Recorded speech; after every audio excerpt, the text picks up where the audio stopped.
This is the final part of physics chapter 1 electric charge and field.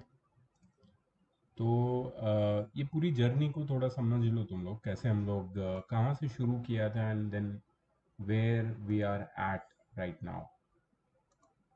सो हमारी जो शुरुआत हुई थी that was from charge, electric charge. Charge क्या होता है, वहीं से हम अपना पूरा ये जर्नी हमने शुरू किया था, जो अभी हम लोग हाफ वे आ गए.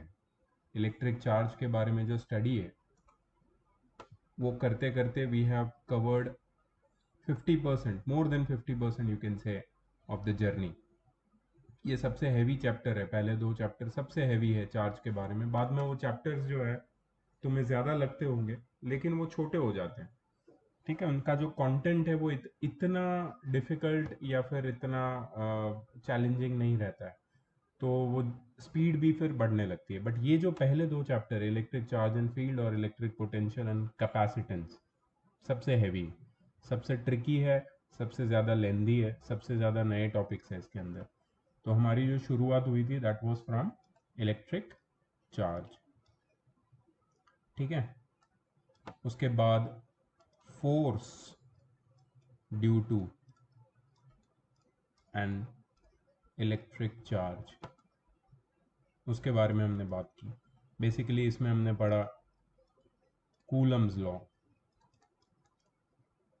कूलम्स लॉ को हमने समझा, उसका फॉर्मूला, उसका वेक्टर फॉर्म. ठीक है, उसके बाद जो नेक्स्ट टॉपिक था उसमें हमने बात की इलेक्ट्रिक फील्ड की. इलेक्ट्रिक फील्ड एक वेक्टर क्वांटिटी होती है एंड देन उसका फॉर्मूला क्या है, उसका डेरिवेशन कैसे हुआ.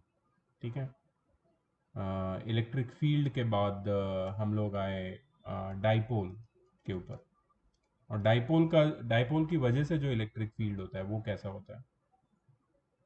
ठीक है, फिर डाइपोल का behaviour in external electric field. Dipole in external electric field कैसे बिहेव करता है.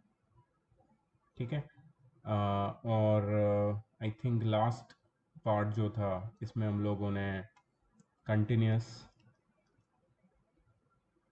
चार्ज डिस्ट्रीब्यूशन के बारे में पढ़ा. जब एक बॉडी फाइनाइट साइज की बॉडी होती है और वो पूरी बॉडी चार्ज होती है, और उसकी वजह से जो एक पॉइंट है उसके विसिनिटी में, उसमें इलेक्ट्रिक फील्ड ढूंढना है उस पॉइंट के ऊपर, उस पूरी बॉडी के वजह से, तो कैसे हम लोग कंटिन्यूस चार्ज डिस्ट्रीब्यूशन के कॉन्सेप्ट को यूज़ कर सकते हैं. And we can integrate the charge due to a very small part of that body on that particular point in its vicinity. उसको इंटीग्रेट करके टोटल चार्ज हम लोग, टोटल इलेक्ट्रिक फील्ड हम लोग निकाल सकते हैं. ठीक है, so continuous charge distribution. And now we are at this last part of the chapter which is last video है ये इस चैप्टर का, इलेक्ट्रिक इलेक्ट्रिक फ्लक्स. ठीक है, इसको पढ़ना है हमें इस चैप्टर में.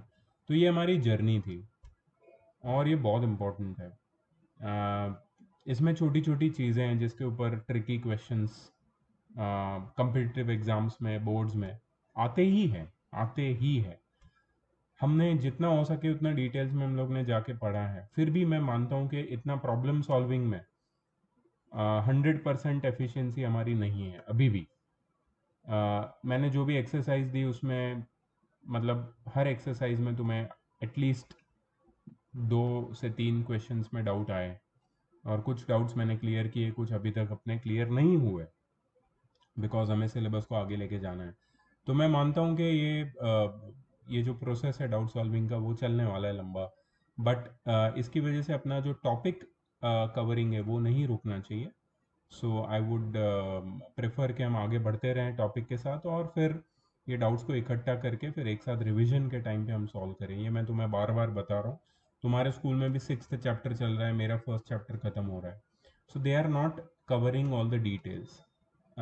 जैसे मैंने यहाँ पे एक छोटा तुम्हें पिक्चर बताया कि हम लोग ने यहाँ पे ये सारी जर्नी करके आगे बढ़े. हर एक टॉपिक में जितने सॉल्व न्यूमेरिकल्स है सब डिटेल में हमने किए हैं. ठीक है, कहीं पे एक दो मैंने लास्ट पार्ट में एक न्यूमेरिकल छोड़ा था और उससे पहले शायद मैंने एक भी नहीं छोड़ा है।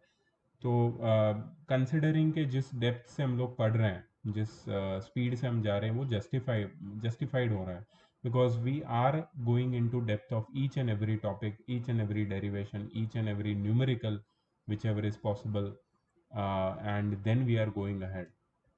ठीक है, सो डोंट वरी कि हम लोग कैसे कवर करेंगे, कवर हो जाएगा सब कुछ।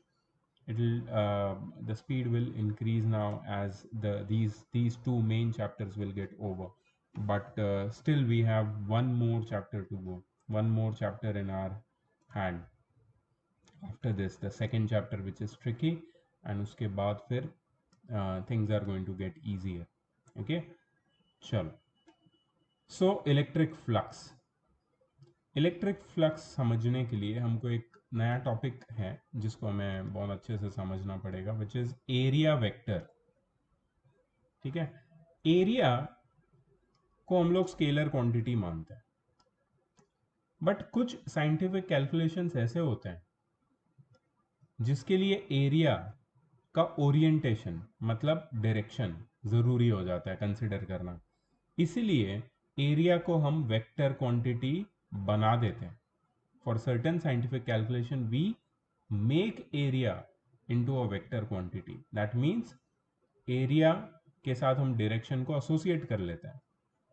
तो उसको समझना जरूरी है अगर तुम्हें इलेक्ट्रिक फ्लक्स समझना है। फॉर एग्जाम्पल, यहाँ पे एक प्लेन सरफेस दिया है, ठीक है, the magnitude of area vector is same as area. ये प्लेन सरफेस का जो एरिया है, उसका जो मैग्नीट्यूड है, वो एरिया वेक्टर का भी मैग्नीट्यूड वही रहेगा, बट उसकी डायरेक्शन क्या हो जाएगी? Its direction will be taken along the normal to the surface. Normal मतलब सबको पता है परपेंडिकुलर। तो ये सरफेस से अगर एक परपेंडिकुलर ड्रॉ करें, ये सरफेस से अगर एक परपेंडिकुलर ड्रॉ करें, तो वो जो परपेंडिकुलर की डायरेक्शन है, that will be the direction of area vector. Outward normal और normal pointing towards the viewer is taken as the direction of area vector. Outward normal मतलब ये सरफेस से बाहर की तरफ परपेंडिकुलर, या फिर normal pointing towards the viewer. ठीक है, अगर तुम तुम्हारे स्क्रीन को देख रहे हो, वो स्क्रीन एक एरिया है, तुम्हारी तरफ वो स्क्रीन से जो रेज आ रही perpendicular to the direction of screen, ठीक है, that is area vector, that is the direction of area vector. ठीक है, okay, so delta S is the small area, so that we may assume it as a flat surface. Then the area vector can be written as, ये एक छोटा सा area है जिसको हमने delta S नाम दे दिया है, जो एक फ्लैट सरफेस है। ठीक है, तो एरिया वेक्टर को हम लिखेंगे delta S vector is equal to delta S मतलब magnitude of this area multiplied by N cap. N cap मतलब the direction of area vector which is perpendicular and outward normal to the surface which is considered. एक और एक figure है, जैसे ये वाली figure है जो 9.2, इसकी बात करेंगे हम लोग। तो यहाँ पे तो ये कर्व्ड सरफेस है, ठीक है, स्फेरिकल सरफेस है। तो ये स्फेरिकल सरफेस पे अगर हमें एरिया वेक्टर को कंसिडर करना है, तो direction of area vector will be continuously changing from point two point. Her point पे डायरेक्शन ऑफ एरिया वेक्टर अलग होगा, यहाँ पे अलग होगा, यहाँ पे अलग होगा, यहाँ पे अलग होगा। ठीक है, बिकॉज हर एक एरिया का ओरिएंटेशन अलग है क्योंकि ये कर्व सरफेस है। It is radially outward for all the points on spherical surface. Radially outward मतलब सेंटर से बाहर की तरफ पॉइंट होता हुआ रहेगा area vector in case of a spherical surface, and it will change for all the points, all the different points on the spherical surface. ठीक है, एरिया वेक्टर तो अब क्लियर हो चुका है क्या है एरिया वेक्टर, कौन से सिचुएशन में क्या होता है area vector, that's all clear now. अब हम आते हैं इलेक्ट्रिक फ्लक्स पे, which is our main topic. Definition देख लो बहुत ध्यान से। Electric flux associated with some surface inside electric field is the measure of number of electric lines of forces passing through that area along normal to that surface। मतलब electric flux क्या होता है? पहली बात तो electric flux is associated with a surface. हमेशा याद रखना, जब भी इलेक्ट्रिक फ्लक्स की बात करेंगे तो हम सरफेस को कंसिडर करेंगे, जब इलेक्ट्रिक फील्ड की बात करेंगे तो हम पॉइंट को कंसिडर करेंगे। ठीक है, इलेक्ट्रिक लाइंस ऑफ फोर्स की बात करेंगे तभी भी हम किसी एक पॉइंट को कंसिडर करेंगे, लेकिन इलेक्ट्रिक फ्लक्स किसी एक सरफेस से रिलेट होता है। ठीक है, किसी एक सरफेस से कंसर्न्ड होता है। So electric flux is associated with some surface inside electric field. Inside electric field को कैसे विजुअलाइज करें? तो जैसे कि मेरे पास सपोज एक लेट मी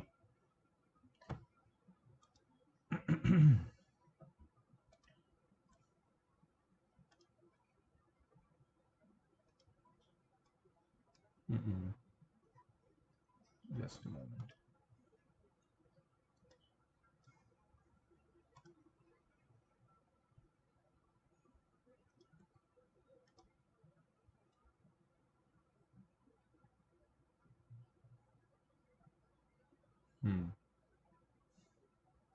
ठीक है, so suppose I have uniform electric field in this particular region. ये यूनिफॉर्म इलेक्ट्रिक फील्ड की वजह से कुछ इलेक्ट्रिक फील्ड लाइंस ये पर्टिकुलर सरफेस से एग्जिट कर रही है। यहाँ तो पहले एंटर कर रही है और फिर अगर यहाँ से देखोगे तो मैंने उसका कलर चेंज करके एग्जिट वाली लाइन भी बनाई।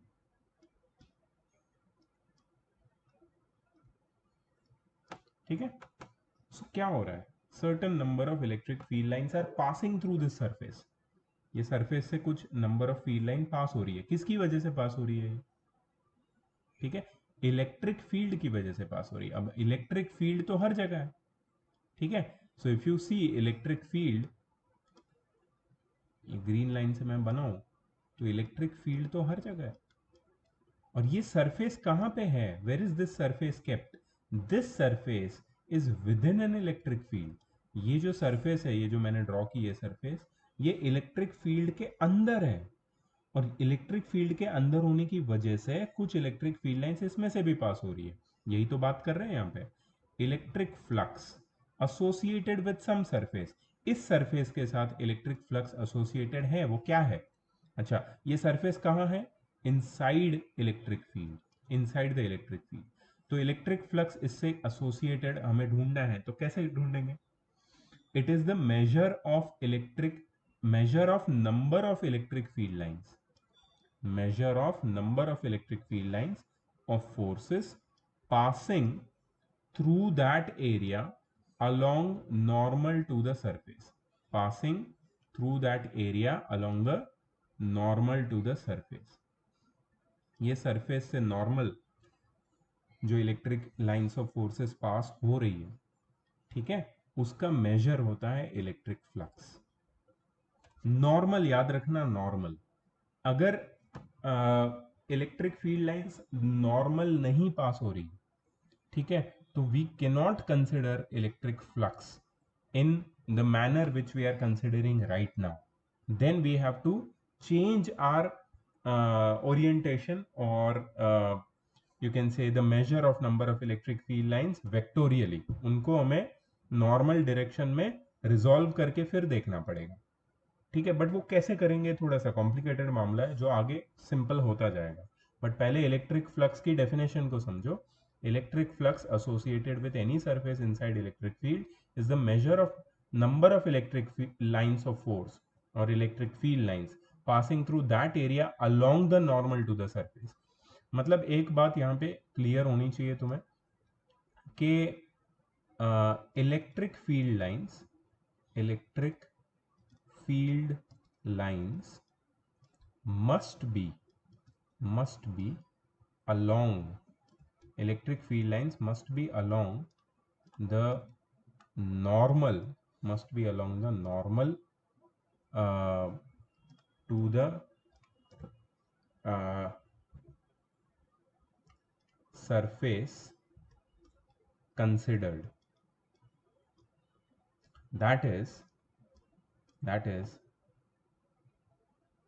the direction of electric field lines must be parallel to area vector. Area vector से पैरेलल होना चाहिए इलेक्ट्रिक फील्ड लाइंस का डायरेक्शन. इलेक्ट्रिक फील्ड लाइंस भी सरफेस से नॉर्मल होती है, एरिया वेक्टर भी सरफेस से नॉर्मल होता है. इसका मतलब है कि electric field lines must be parallel to the area vector. ठीक है, ये जितनी भी इलेक्ट्रिक फील्ड लाइंस एक पर्टिकुलर एरिया से ऐसी मतलब parallel to the area vector या परपेंडिकुलर टू द सरफेस पास करती है, उसके मेजर को इलेक्ट्रिक फ्लक्स बोलते हैं. अब ये कॉन्सेप्ट और ये पूरा जो डेफिनेशन है ये क्लियर हो चुका है. Let's go ahead. So one can say that electric lines of force are imaginary geometrical lines to represent electric field. Then how we can calculate the number of lines? बहुत सही बात है, ये तो इमेजिनरी लाइंस होती है, इसके number कैसे कैलकुलेट करेंगे? We can draw any number of electric lines around the charge. The number of lines is not important, rather it's relative density of the lines that matters the most. मतलब हमें number of line से मतलब नहीं है, हमें electric field इस particular area से कितना पास हो रहा है उसकी डेंसिटी से मतलब. ज़्यादा इलेक्ट्रिक फील्ड पास हो रहा है इस एरिया से, मतलब क्या है कि एरिया चार्ज के नज़दीक होगा. चार्ज से दूर चला जाएगा एरिया, तो उसमें से जो इलेक्ट्रिक फील्ड लाइंस पास करेगी वो नंबर वो कम हो जाएगा, मतलब डेंसिटी कम हो जाएगी. ठीक है, तो हम वो डेंसिटी ऑफ लाइंस से मतलब रखते हैं. ठीक है, the density of electric field lines in a region is an indicator of electric field intensity in that region. Whatever be the number of lines in that region, it will be proportional to the electric field intensity. जितनी ज़्यादा electric field lines pass करेगी उतना stronger electric field वहाँ पे होगा. इसका ये भी मतलब हो सकता है कि इलेक्ट्रिक फील्ड अगर स्ट्रॉन्ग है मतलब इलेक्ट्रिक फ्लक्स ज़्यादा होगा इस पर्टिकुलर रीजन में. एक पर्टिकुलर रीजन में एक पर्टिकुलर एरिया अगर कंसिडर करें, वहाँ पे अगर इलेक्ट्रिक फील्ड स्ट्रॉन्गर है तो इसका मतलब है कि वहाँ पे इलेक्ट्रिक फील्ड लाइन ज़्यादा पास हो रही है.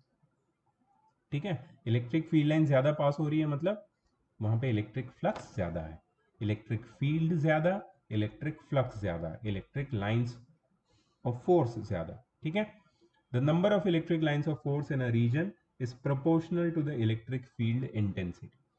Number of electric lines of forces in a region is proportional to the electric field intensity. Electric flux through a surface is the measure of electric lines passing along the normal to the surface, and electric flux is defined as dot product of electric field intensity and the area vector of that surface.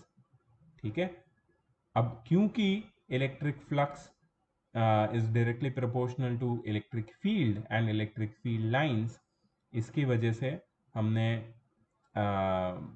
Electric flux को define किया है, या उसका जो formula है that is basically the dot product between electric field intensity and the area vector. क्यों area vector? क्योंकि area vector is along normal to the area through which the electric field lines are passing. ठीक है, तो कोई भी electric field को हम वो नॉर्मल की डायरेक्शन में रिजॉल्व कर देंगे तो basically will get the maximum electric field.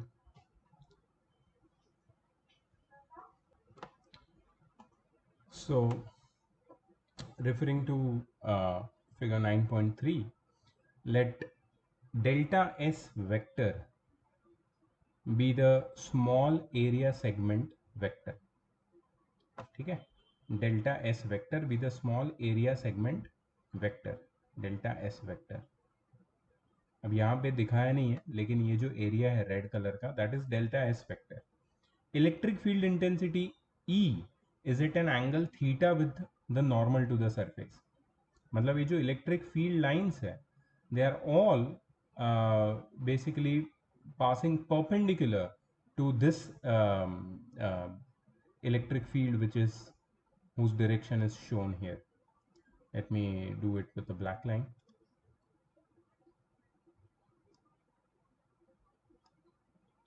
सारे electric field lines electric field के पैरेलल पास हो रहे हैं, ठीक है। So what is the electric flux associated with this area segment? It is delta phi, okay, Greek letter phi use किया यहाँ पे, delta five, which is equal to E dot delta D S, electric field vector dot product with area vector, electric field vector dot product area vector is the electric flux associated with this area segment, ठीक है। Now ये तो हो गया very small flux through the very small area, ठीक है। But if you want to calculate the total flux for the given surface area, we can integrate this flux. So total flux is equal to the integration of d phi और delta phi. तो integration of E dot D S. अब dot product जो vector का है इसको थोड़ा सा हम लोगों को सिंप्लीफाई करना पड़ेगा, जो यहाँ पे किया हुआ है वो लोगों ने। So electric flux is equal to E dot D S और E D S cos theta.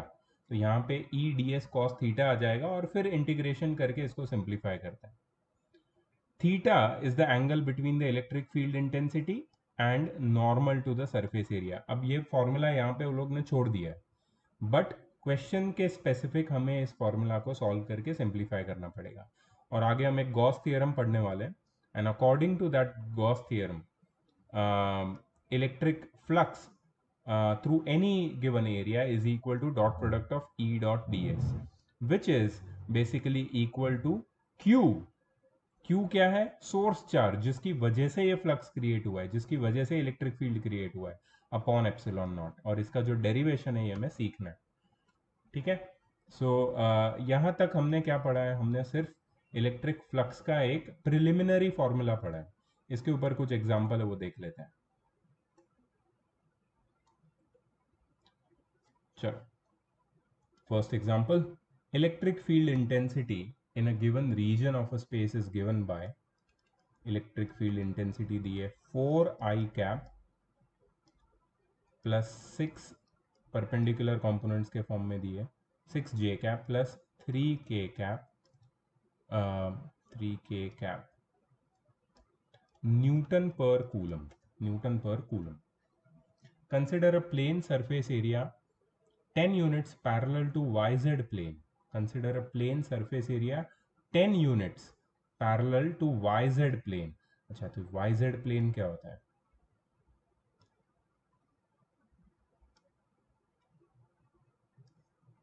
अब ये तुम्हारा 3D स्पेस है, जिसमें इसको हम लोग अगर Y मानते हैं और इसको X मानते हैं और इसको Z मानते हैं, तो ये तुम्हारा YZ प्लेन हो जाता है। This is basically your YZ plane, ठीक है। तो ये YZ प्लेन का क्या लेना देना है यहाँ पे? Consider a plane surface area 10 units parallel to YZ plane. तो यहाँ पे 10 यूनिट्स का अगर हम लोग डिस्टेंस मान ले, तो यहाँ पे और एक ऐसा पैरेलल प्लेन कंसिडर कर सकते हैं YZ प्लेन से पैरेलल, ठीक है। ये प्लेन हमने कंसिडर किया है यहाँ पे YZ प्लेन से parallel, and calculate electric flux linked through this surface. Electric flux linked through this surface हमें calculate करना है। Consider a plane surface area of 10 units parallel to YZ plane and calculate electric flux linked through this surface.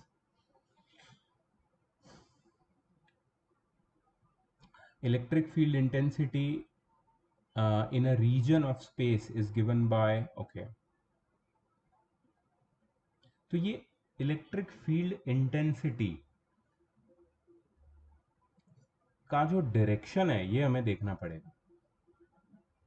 It is 4i cap plus 6j cap plus 3k cap. अब ये जो 6j cap है ये y direction में है, Y direction वाला जो electric field है वो ये वाई जेड प्लेन से तो पास होगा नहीं, क्योंकि वो उससे पैरेलल हो जाएगा। 3k कैप वो भी इस प्लेन से पैरेलल हो जाएगा, तो ये भी पास नहीं होगा। तो एक ही इलेक्ट्रिक फील्ड है जो हमें कंसिडर करना है, that is 4i cap. 4i cap हमारी स्ट्रेंथ है इलेक्ट्रिक फील्ड की। ठीक है, एक्स डायरेक्शन में 4i कैप मतलब 4 न्यूटन पर कूलम मान लो इसको। ठीक है, और एरिया है 10 यूनिट्स के डिस्टेंस पे। 10 units area, 10 units parallel to Y Z.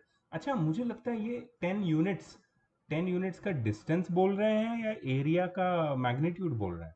मुझे तो लगता है ये एरिया का मैग्नीट्यूड होना चाहिए, तो 10 स्क्वायर यूनिट्स लिखना चाहिए इसको। हमें क्या करना है, electric flux linked through this surface calculate करना है। सो इलेक्ट्रिक फ्लक्स तो हो जाता है ई डॉट डी एस।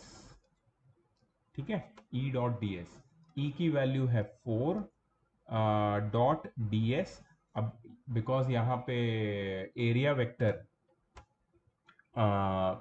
और एक्स डायरेक्शन में जो इलेक्ट्रिक फील्ड है उनके बीच का जो एंगल है थीटा, दैट इज 0 डिग्री। ठीक है, एरिया वेक्टर भी इस डायरेक्शन में है। ठीक है, डी एस की डायरेक्शन, और इलेक्ट्रिक फील्ड की डायरेक्शन भी यही है, एक्स डायरेक्शन में। तो दोनों के बीच का एंगल तो ज़ीरो हो जाएगा, तो कॉस ज़ीरो कितना हो जाएगा, 1। तो डायरेक्टली एरिया हम लोग लिख सकते हैं, यहाँ पे 10 यूनिट्स बोला है ना, तो 10 लिख सकते हैं। तो मुझे लगता है 40 डॉट प्रोडक्ट है।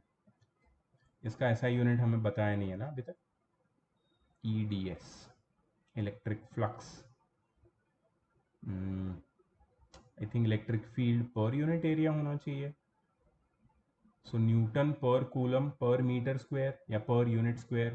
40 मुझे लग रहा है कि आंसर होना चाहिए इसका। चलो चेक करते हैं।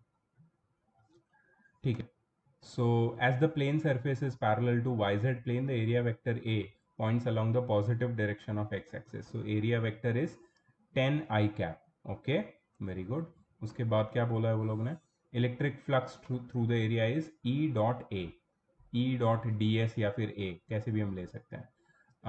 4i cap plus 6j cap plus 3k cap, उसमें से 6j कैप और 3k कैप का कोई वैल्यू नहीं है। इसका सीधा डॉट प्रोडक्ट लिया है 10i कैप के साथ, तो 40 यूनिट्स वो लोग ने निकाला है। मेरा आंसर भी 40 था। सो यहाँ पे 40 यूनिट्स लिख देता हूँ मैं यहाँ पे। ठीक है, ताकि कंफ्यूजन ना हो। अब यहाँ पे मैंने जिस तरीके से इस क्वेश्चन को परसीव किया and the way they have explain, I am not very much satisfied with their method. मैंने उससे अच्छे तरीके से इसको समझा था, बट यहाँ पे ये लोग ने कुछ एक्सप्लेनेशन दिया नहीं है, जैसे कि 6j कैप और के 3k कैप कहाँ पे गए। तो उसको हमने क्यों नहीं लिया, बिकॉज अगर ये प्लेन वाई जेड प्लेन से पैरेलल है तो वाई डायरेक्शन और जेड डायरेक्शन में जो इलेक्ट्रिक फील्ड है वो इस प्लेन से पास नहीं होगा। ये डिस्कशन या ये पॉइंट्स वो लोग ने मेंशन नहीं किए जो मैंने तुम्हें बताया सॉल्व करते टाइम। तो हम सिर्फ 4 और 10 को ही मल्टीप्लाई करेंगे। अच्छा, और थीटा के बारे में भी नहीं बताया कि ई डी एस, सॉरी, ई और डी एस के बीच में जो एंगल है वो ज़ीरो है, तो कॉस ज़ीरो 1 हो जाएगा। तो 4 × 10 40। हम सिर्फ यूनिट्स में कंफ्यूज हुए, वो लोग ने भी आंसर यूनिट्स में छोड़ा। ठीक है, सो अपना आंसर और मेथड दोनों करेक्ट है। Let's go ahead.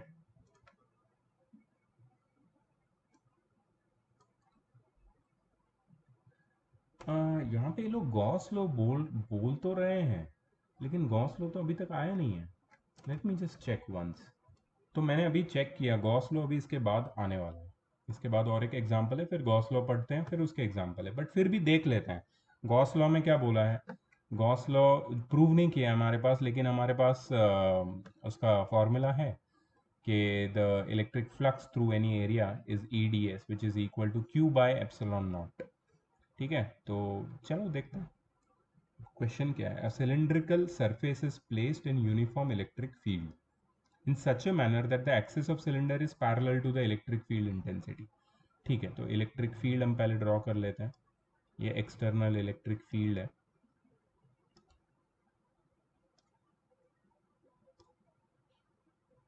ये एक्सटर्नल इलेक्ट्रिक फील्ड, इसके अंदर हमने एक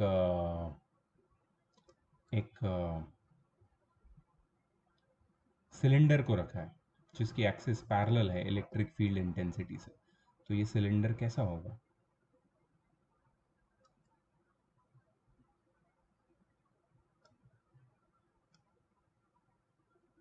ठीक है, और सिलेंडर की एक्सिस, ठीक है, इलेक्ट्रिक फील्ड इंटेंसिटी और सिलेंडर की एक्सिस पैरेलल है, ठीक है। Using Gauss's law prove that the net charge enclosed by this cylindrical surface must be zero, ठीक है। अब net charge enclosed by this cylindrical surface must be zero। देखो यहाँ पे जो सिलेंडर की कर्व सरफेस है उसमें से कितनी इलेक्ट्रिक फील्ड लाइंस पास हो रही है? जीरो, एक भी नहीं, ठीक है। तो मैं यहाँ पे एक स्टेटमेंट लिखना चाहूंगा, इसको समझते हैं थोड़ा अच्छे से। Electric field passing through, electric field या इलेक्ट्रिक फील्ड लाइंस एक ही बात होती है, ठीक है। Electric field passing through the curved surface area, electric field passing through the curved surface area of the cylinder, electric field passing through the curved surface area of the cylinder will be zero since, क्यों zero होगा? since at any point on the curved surface area of cylinder, cylinder के curve surface area पे किसी भी point पे, तुम कोई भी पॉइंट कंसिडर करो, द एरिया वेक्टर, उस पॉइंट पे जो एरिया वेक्टर होगा, सपोज मैंने पॉइंट यहाँ पे कंसिडर किया, उस पे जो एरिया वेक्टर होगा, ठीक है, ये एरिया वेक्टर है, will always be perpendicular to the electric field। Area vector कोई भी पॉइंट पे सिलेंडर की कर्व सरफेस एरिया पे कंसिडर करो, वो हमेशा इलेक्ट्रिक फील्ड वेक्टर से परपेंडिकुलर होगा। इलेक्ट्रिक फील्ड वेक्टर मतलब डायरेक्शन ऑफ इलेक्ट्रिक फील्ड, ठीक है। देयरफॉर थीटा, जो इलेक्ट्रिक फील्ड और एरिया वेक्टर के बीच का एंगल है, will be 90 degree, but cos theta is equal to cos 90 which is equal to zero. cos theta कितना हो जाएगा? cos थीटा या cos 90 जीरो हो जाएगा। अगर cos थीटा या cos 90 जीरो है, इफ cos थीटा और cos 90 इज जीरो, देयरफॉर हम लोग क्या बोल सकते हैं? E dot ds, E vector E dot vector ds will be E dot ds cos 90 which is equal to 0, ठीक है। सो इलेक्ट्रिक फ्लक्स, यहाँ पे मैं लिख देता हूँ, फ्लक्स लिखा नहीं मैंने। सो इलेक्ट्रिक फ्लक्स, इसको मैं 1 नाम दे देता हूँ। The electric flux through the curved surface area of the cylinder will be zero, ठीक है। अब इलेक्ट्रिक फ्लक्स यहाँ पे जीरो है। अच्छा, और दो सरफेसेस है जिसको हम कंसिडर नहीं कर रहे हैं। देखो, एक सरफेस ये वाली है, ठीक है। ये सरफेस में जो इलेक्ट्रिक फील्ड लाइंस है वो एंटर कर रही है, ठीक है। तो ये जो सरफेस है उसमें जो एरिया वेक्टर है सरफेस का, अगर अंदर की तरफ देखें तो एरिया वेक्टर का डायरेक्शन ये हो जाएगा एन कैप, और ये सरफेस है जिसमें एरिया वेक्टर का डायरेक्शन हो जाएगा यहाँ पे एन कैप, ठीक है। अब क्या हो रहा है बेसिकली कि इलेक्ट्रिक फील्ड लाइंस यहां से अंदर एंटर कर रही है, और वो इलेक्ट्रिक फील्ड लाइंस की वजह से जो अंदर फ्लक्स है, जो अंदर फ्लक्स क्रिएट हो रहा है, वो पॉजिटिव है। लेकिन अगर ये एरिया देखें तो इलेक्ट्रिक फील्ड लाइंस यहां से एग्जिट कर रही है, मतलब इलेक्ट्रिक फ्लक्स जो अंदर बनना चाहिए वो अंदर रुक नहीं रहा है, इलेक्ट्रिक फील्ड लाइंस क्योंकि बाहर निकल रही है इस सरफेस से, तो total electric flux at this surface will be negative. So left और राइट सरफेसेस जो है सिलेंडर की, वहां पे इलेक्ट्रिक फील्ड्स जो है वो एक दूसरे को कैंसल आउट कर रहे हैं, ठीक है। So net electric field through left and right faces, net electric field through left and right faces of the cylinder, net electric field through left and right faces of the cylinder will be zero, will be zero। क्यों zero होगा? क्योंकि जितना electric field यहां से enter कर रहा है उतना इलेक्ट्रिक फील्ड यहां से एग्जिट कर रहा है। therefore net flux within the cylinder, net flux within the cylinder कितना हो जाएगा? Is equal to zero. क्योंकि इलेक्ट्रिक फील्ड अगर जीरो है, नेट इलेक्ट्रिक फील्ड सिलेंडर के अंदर अगर जीरो हो जाता है, तो net flux within the cylinder कितना होगा? जीरो। कोई भी इलेक्ट्रिक फील्ड लाइंस यहाँ पे अंदर एक्यूमुलेट नहीं हो पा रही है, क्योंकि जितनी electric field line left face से एंटर कर रही है उतनी electric field lines right face से एग्जिट कर रही है। इसलिए net flux within the cylinder at any given point of time will be zero. अगर net flux within the cylinder at any given time zero है, ठीक है, तो हम क्या बोल सकते हैं? therefore net is equal to zero. अच्छा, गॉस लॉ का जो हमने एक इंट्रोडक्शन ये लोग ने दिया था, वो है क्यू बाय एप्सिलॉन नॉट, ठीक है। क्या है? Q by epsilon not. therefore according to Gauss law, q by epsilon naught is equal to zero, and therefore we can say q is equal to zero. So therefore we can say that net charge enclosed। देखो अभी तक हमने Gauss law पढ़ा नहीं है, लेकिन ये बहुत अच्छा एक एक्सप्लेनेशन हमने ये एग्जांपल के थ्रू लिया, बिकॉज ये हमें हेल्प करेगा गॉस लॉ को प्रूव करने के लिए। Net charge enclosed within the cylinder is equal to zero। net charge enclosed within the cylinder is equal to zero। यही हमें प्रूव करना था, ठीक है। तो आई होप यू अंडरस्टूड कि मैंने कैसे करके हर एक सरफेस को आइसोलेट करके समझा के नेट फील्ड अंदर सिलेंडर के अंदर एक्यूमुलेट नहीं हो रहा है, इसके लिए अंदर जो नेट चार्ज होगा वो भी जीरो होगा, ठीक है। अभी उनका एक्सप्लेनेशन देखते हैं। देखो उनका, consider a cylinder placed in uniform electric field with its axis parallel to the electric field intensity as shown in the figure।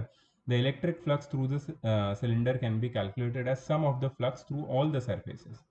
ठीक है, तो sum of the flux through all surfaces मतलब ये दो लेफ्ट और राइट सरफेसेस और ये उसका कर्व सरफेस, ठीक है। तो इन तीनों का फ्लक्स का सम ले लिया है, तो यहाँ पे integration of E D S cos 180। अच्छा, 180 किसके लिए लिया है? ये 180 सपोज वो लोग ने लिया है इसके लिए, ई डी एस कॉस 180, ई डी एस कॉस 0 इसके लिए लिया है, और ई डी एस कॉस 90 इसके लिए लिया है, ठीक है।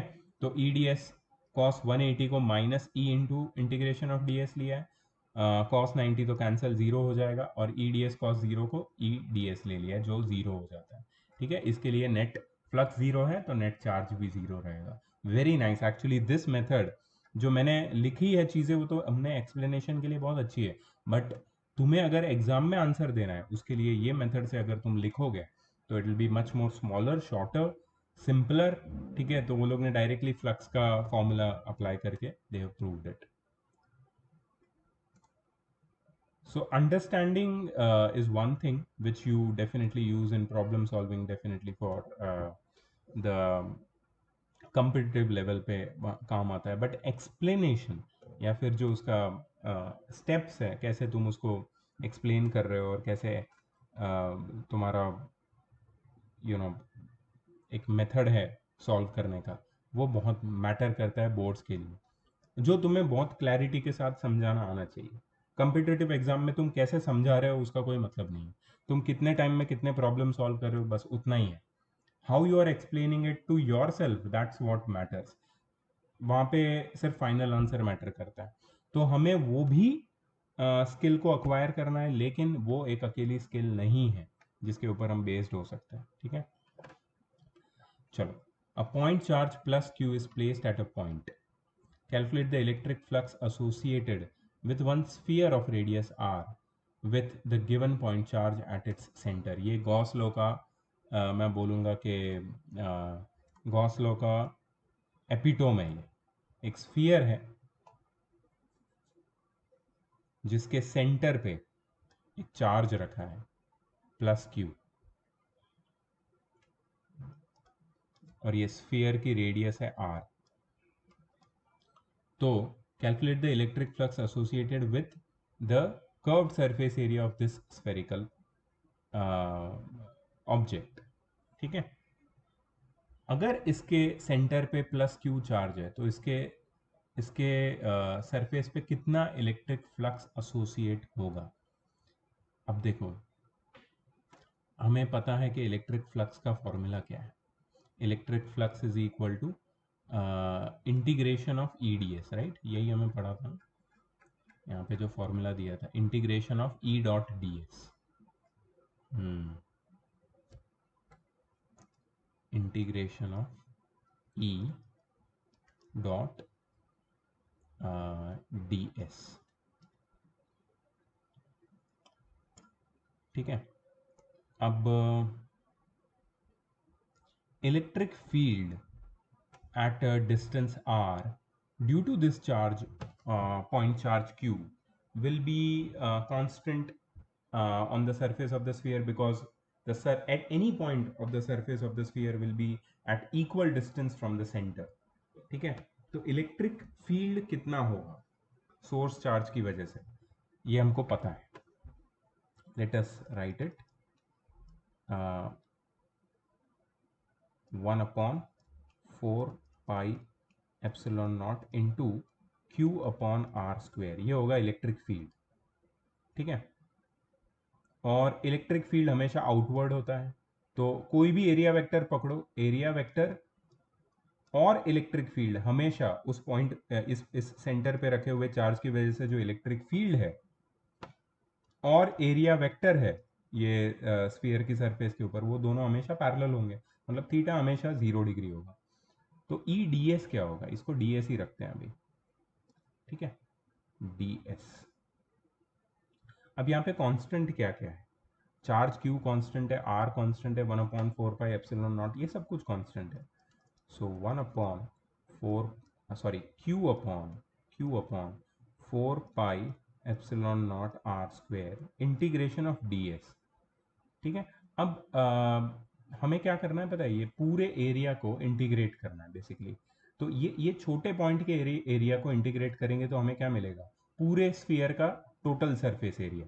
टोटल सरफेस एरिया कितना होता है, पहले इंटीग्रेशन को हटा देते हैं, बिकॉज इस छोटे पॉइंट को अगर इंटीग्रेट किया ओवर द होल सरफेस तो टोटल सरफेस एरिया आ जाएगा 4 पाई are square.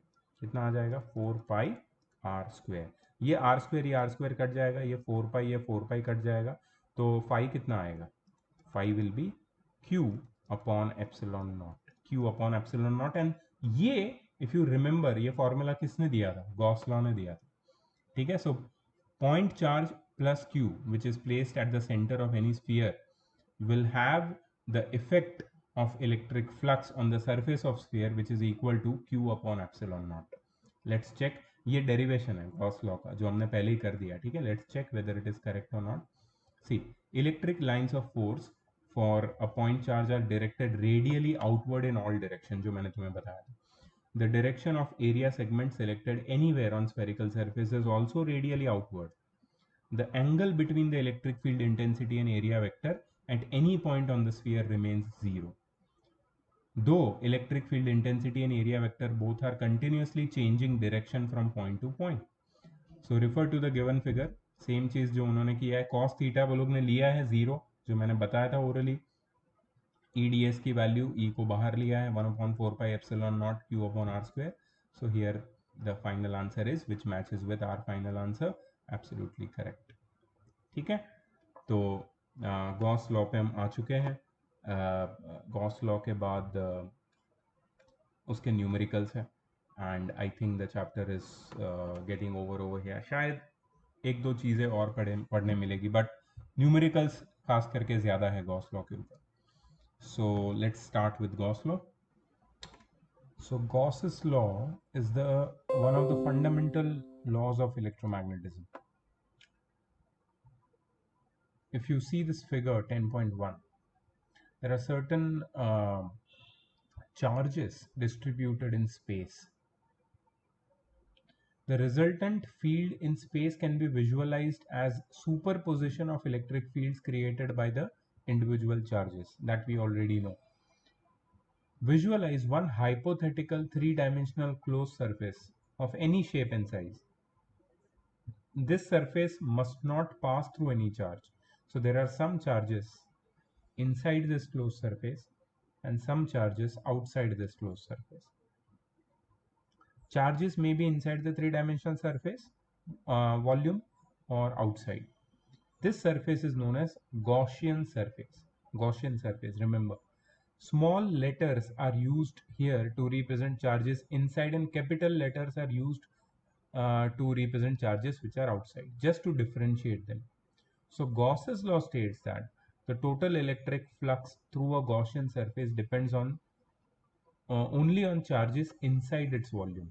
Mathematically, we can write it as total electric flux phi is equal to closed integral of, ये जो साइन है इंटीग्रल के ऊपर ऐसा एक सर्कल है, इसका मतलब है closed integral over the entire volume inside, over the entire volume inside the body और सरफेस, ठीक है, of EDS, which is equal to Q inside, charge which is trapped inside this three-dimensional body, upon epsilon naught. In the above equation, ds is an area segment selected on Gaussian surface, and E is the net electric field at the location of area segment. It should be noted that E is due to all charges, whether inside or outside the selected Gaussian surface. A little circle on the sign of integration here indicates that the integration is to be performed on a closed surface, closed integral. Okay, that's why closed integral. Most importantly, Q inside in the above equation is an algebraic sum of all the charges enclosed within the Gaussian surface. अब इसका हम लोग verification करेंगे, जो हमने last numerical में किया था वही सेम चीज़ है, थोड़ा ध्यान से देखना। तो इधर एक कूलम्स लॉ को यूज़ करेंगे सबसे पहले। तो यहाँ पे एक स्फेरिकल गॉसियन सरफेस लिए हमने, जो तुम्हें फिगर नंबर 10.2 में दिख रही है, स्फेरिकल गॉसियन सरफेस, और उसके सेंटर पे एक चार्ज है। Electric lines of force for point charge are directed radially outwards in all direction. ये जो इलेक्ट्रिक फील्ड लाइंस है वो रेडियली आउटवर्ड जा रही है, ये सेंटर पे रखे गए पॉइंट चार्ज से हर एक डायरेक्शन में, इन एवरी डायरेक्शन। तो जिस डायरेक्शन में इलेक्ट्रिक फील्ड जा रहा है वहां पे जो सरफेस आती है बीच में, वो सरफेस का छोटा सा पार्ट, बेसिकली छोटा सा एरिया, उसका एरिया वेक्टर और इलेक्ट्रिक फील्ड दोनों एक दूसरे से पैरेलल है। So the direction of electric field emerging out of this spherical surface and the direction of area vector of the surface from which that electric field is emerging out are the same, ठीक है। सो उनके बीच का angle कितना हो जाएगा, 0।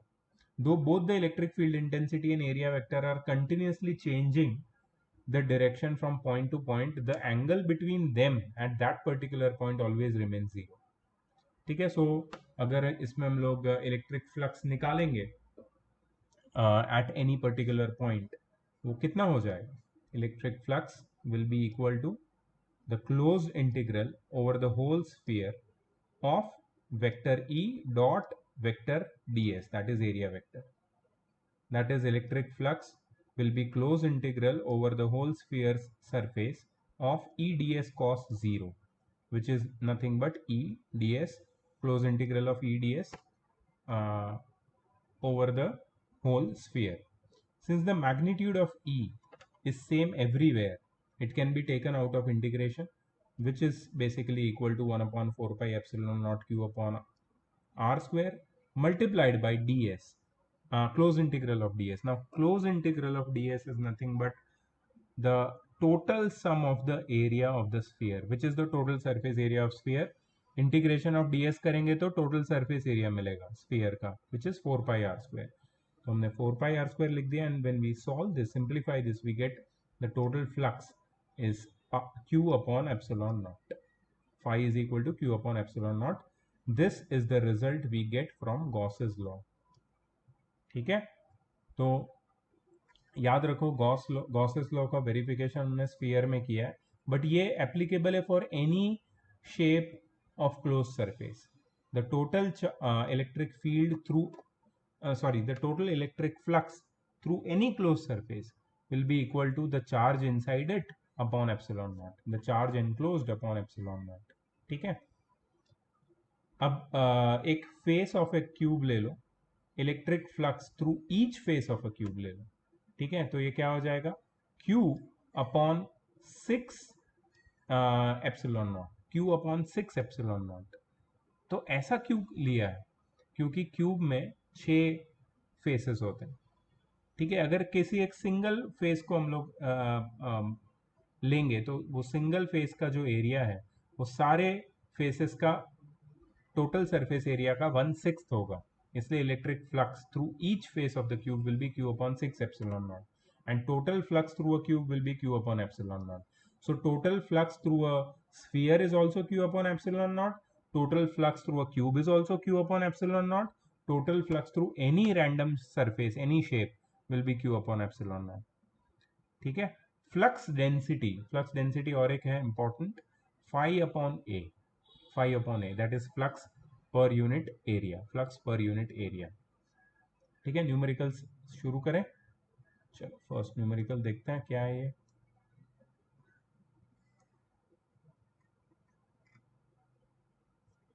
There is a cube of edge length l. ठीक है, there is a uniformly charge rod of length l. ठीक है, क्यूब एक रॉड है. ठीक है, the total charge on the rod is q.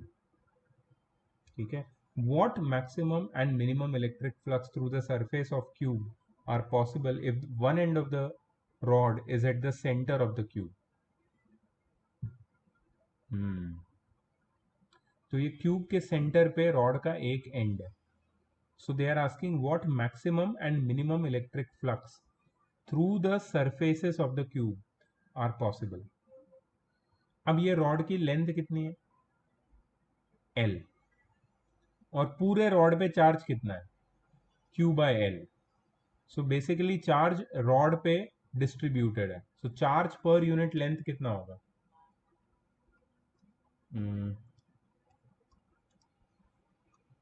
Charge per unit length on rod is equal to Q by L, है ना, total charge divided by its length. अब इसने क्या बोला है पता है, there is a cube of length h and this cube there is a rod also of length L. Rod और क्यूब दोनों की लेंथ सेम है, और हमें क्या रखना है पता है, हमें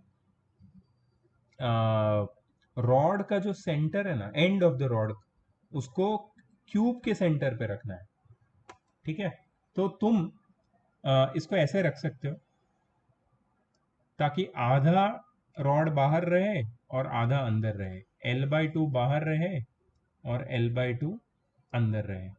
अगर L/2 अंदर रहेगा तो अंदर चार्ज कितना रहेगा, चार्ज रहेगा Q/2, और Q/2 अगर अंदर चार्ज है तो फ्लक्स थ्रू द सरफेसेस कितना होगा. अब कोई भी क्लोज सरफेस हो, ठीक है, कोई भी क्लोज सरफेस ले लो तुम, उसके अंदर जो फ्लक्स होता है due to the charge which is enclosed within it will be Q upon epsilon naught, और यहाँ पे चार्ज कितना है, Q/2, so Q upon 2 epsilon naught. This will be the total flux, Q upon 2 epsilon naught. This will be the total flux. ठीक है, ये तो एक केस हो गया जैसे वो लोग ने डायग्राम में दिखाया। हम्म। अब यहाँ पे एक दूसरा डायग्राम है जिसमें मैक्सिमम फ्लक्स वो लोग ये कंडीशन में बता रहे हैं। तो ये क्या कंडीशन है?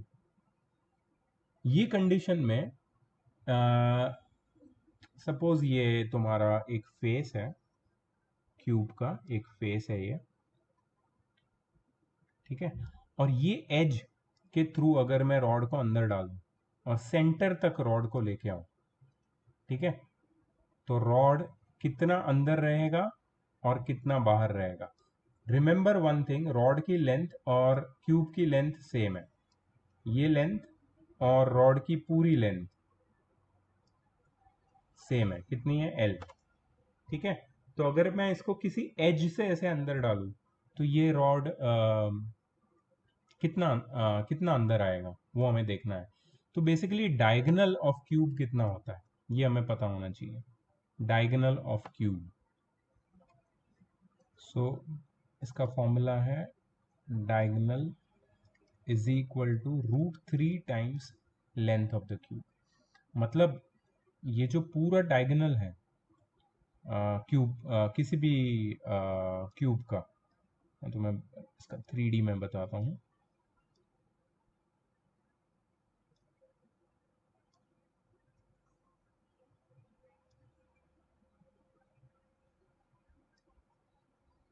ठीक है। तो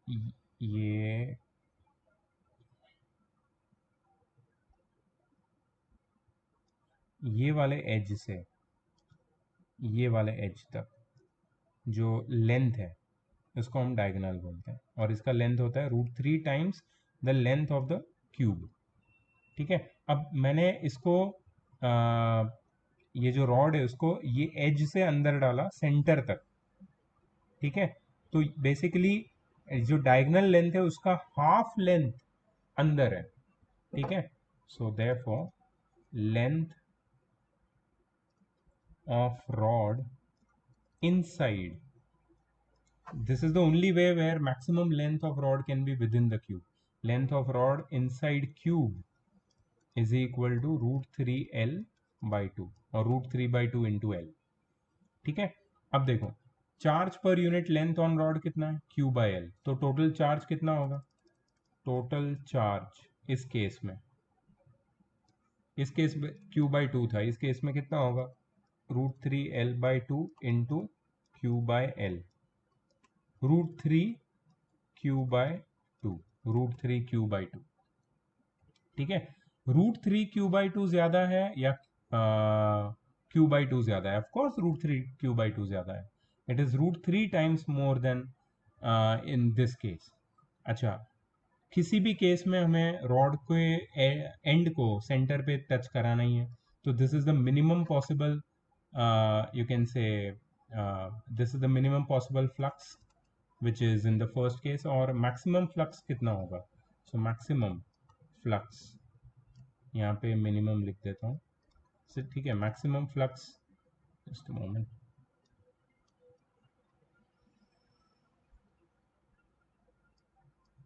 मैक्सिमम फ्लक्स होगा Q which is √3Q/2 upon epsilon not और √3Q/2 एप्सिलॉन नॉट।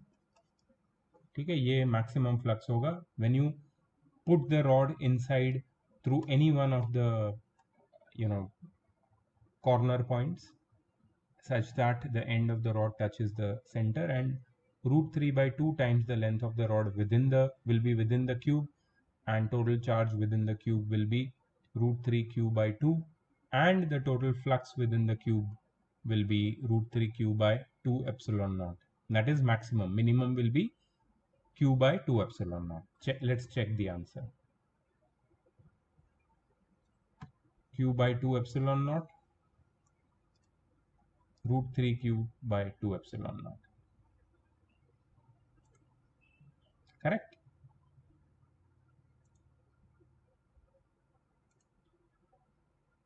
चलो नेक्स्ट क्या है? A point charge Q is kept at the center of a cube. Find the electric flux associated with one surface of the cube. देखो अभी हमने पहले जब derivation पढ़ा था तो इसके बारे में हमें एक पॉइंट भी बताया था, but in this case we have to also understand कि ऐसा क्यों है. So basically this is your cube.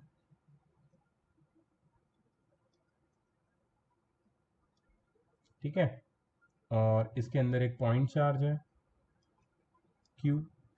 इसकी वजह से किसी एक सरफेस पे, चलो टॉप सरफेस मान लेते हैं, किसी एक सरफेस या टॉप सरफेस के थ्रू कितना फ्लक्स एसोसिएट होगा. अब देखो टॉप सरफेस का जो एरिया है दैट इज ये जो क्यूब की लेंथ है, इसका टोटल एरिया का 1/6 हो जाएगा, बिकॉज क्यूब में टोटल 6 सरफेसेस है. ठीक है, so total flux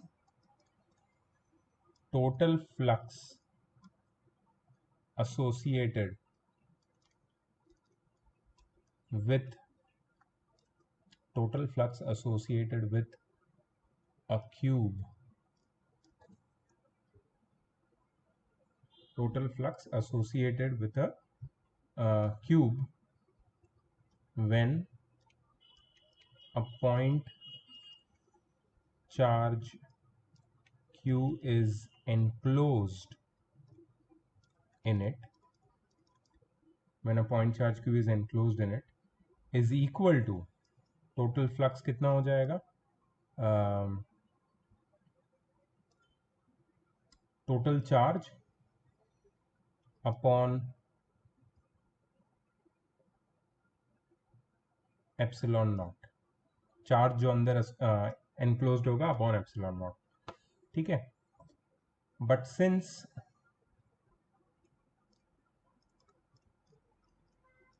one surface of cube has area equal to 1/6 the total area of cube, hence flux associated with uh, flux associated with single surface, flux associated with single surface is equal to q upon 6 epsilon naught, q upon 6 epsilon naught, या 1/6 of q by epsilon naught. ठीक है, तो ये मेरा तरीका है समझने का या समझाने का. चलो उन्होंने क्या लिखा है देखते हैं. The cube is a close surface, hence using Gauss's law the total flux passing through the cube is q by epsilon naught. On the other end, charge is kept at the center of the cube, so equal flux will be associated with each surface. हाँ ये भी बात है, ये मैंने तुम्हें नहीं बताया था. चार्ज को सेंटर पे होना चाहिए for so that equal flux is associated with each surface. A cube has 6 surfaces, hence the flux for each face is q upon 6 epsilon naught. बिल्कुल सही.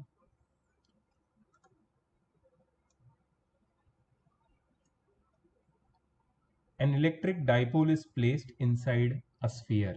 Oh, the center of dipole is not at the center of sphere, but the dipole is completely enclosed within the sphere. अच्छा, dipole का centre of sphere पे नहीं है, लेकिन dipole कहीं तो स्फीयर के अंदर है, enclosed है. ठीक है, calculate the total flux through the spherical surface. Q is one of the charges and L is the distance between the charges of the dipole. Wow. Now electric flux due to a dipole at any point around it. ठीक है, actually ये sphere है तो sphere की radius r है, तो r पे electric flux due to dipole कितना होता है वो हमें निकाल के फिर इसको इंटीग्रेट करना पड़ेगा. That's what I feel. तो उसके लिए you should remember that what is the value of electric field around the dipole at any point around it. चलो देखते हैं.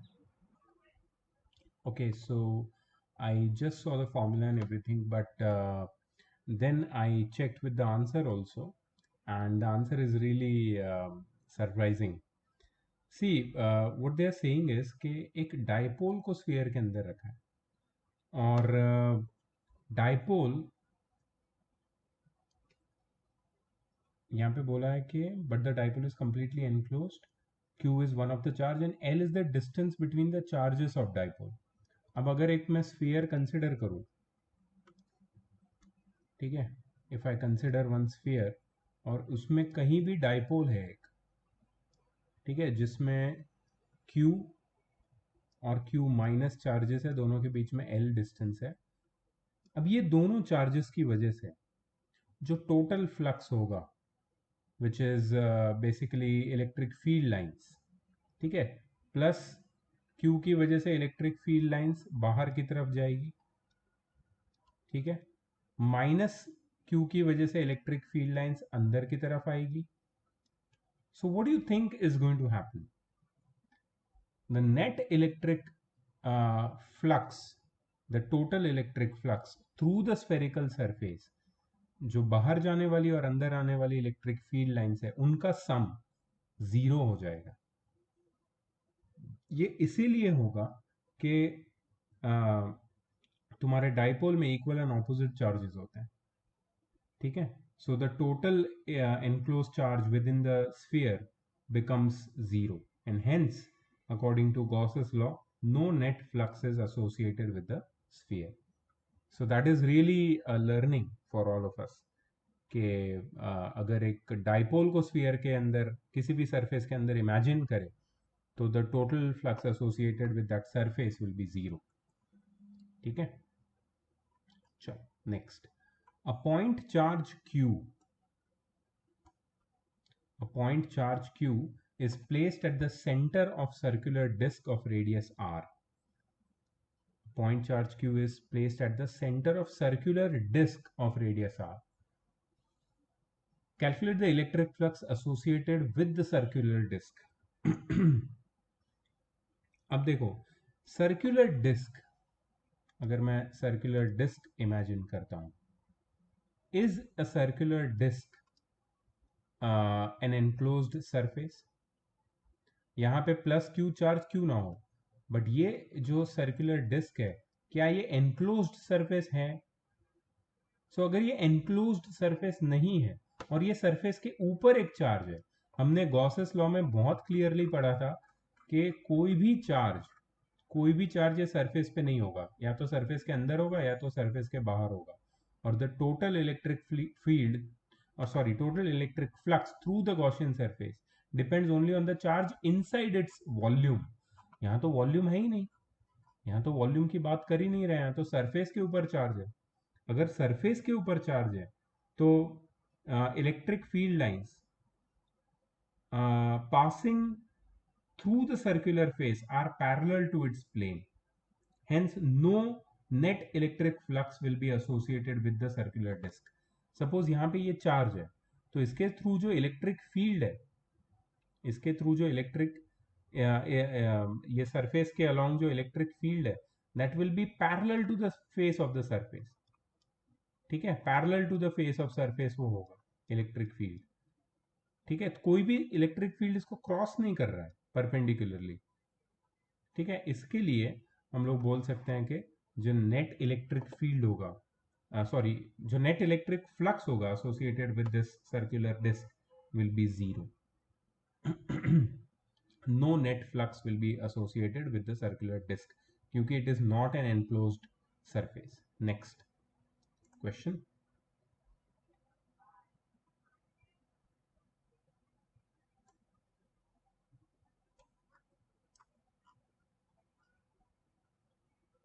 और एक फिगर है, इसको भी ले लेते हैं ऊपर, समझने के लिए इजी हो जाएगा.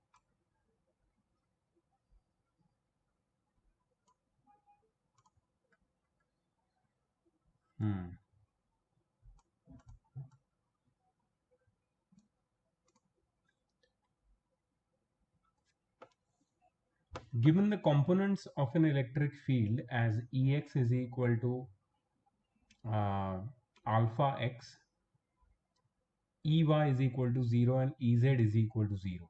मतलब जो भी कंपोनेंट्स है इलेक्ट्रिक फील्ड के वो एक्स डायरेक्शन में, where alpha is dimensional constant. Okay, dimensional constant मतलब इसकी कोई like 1/4 pi epsilon naught types, ठीक है। Calculate the flux through each face of the cube of side A as shown in the figure. Calculate the flux through each face of the cube of side A. Given the components of electric field as Ex is equal to alpha x, Ey0, Ez0. तो यहाँ पे the electric field is along x-axis, thus the electric flux through all the surface except the face ABCD and EFGH as shown in the figure will be 0. मतलब सिर्फ ये वाले face पे electric flux होगा, इसके थ्रू इलेक्ट्रिक फ्लक्स एसोसिएट होगा, ठीक है, और ये वाले फेस के थ्रू इलेक्ट्रिक फील्ड एसोसिएट होगा। ये दो फेसेस के थ्रू इलेक्ट्रिक फील्ड एसोसिएट होगा। बाकी फ्रंट, बैक, टॉप, बॉटम किसी भी फेस के साथ इलेक्ट्रिक फील्ड एसोसिएट नहीं होगा apart from these two, because electric field का डायरेक्शन एक्स एक्सिस में। ये तो समझने वाली बात है, ठीक है। Calculate the flux through each face of the cube of side a as shown in the figure. अब इलेक्ट्रिक फील्ड ये क्यूब के अंदर है, ऐसा कोई वो लोगों ने बोला नहीं है, बट हमें इसको कंसिडर करना पड़ेगा कि ये इलेक्ट्रिक फील्ड का जो सोर्स है वो क्यूब के अंदर, ठीक है। क्यूब का जो डायमेंशन है वो ए ऐसा दिखाया है फर्स्ट फिगर में, सेकंड फिगर में भी दिखाया है ए।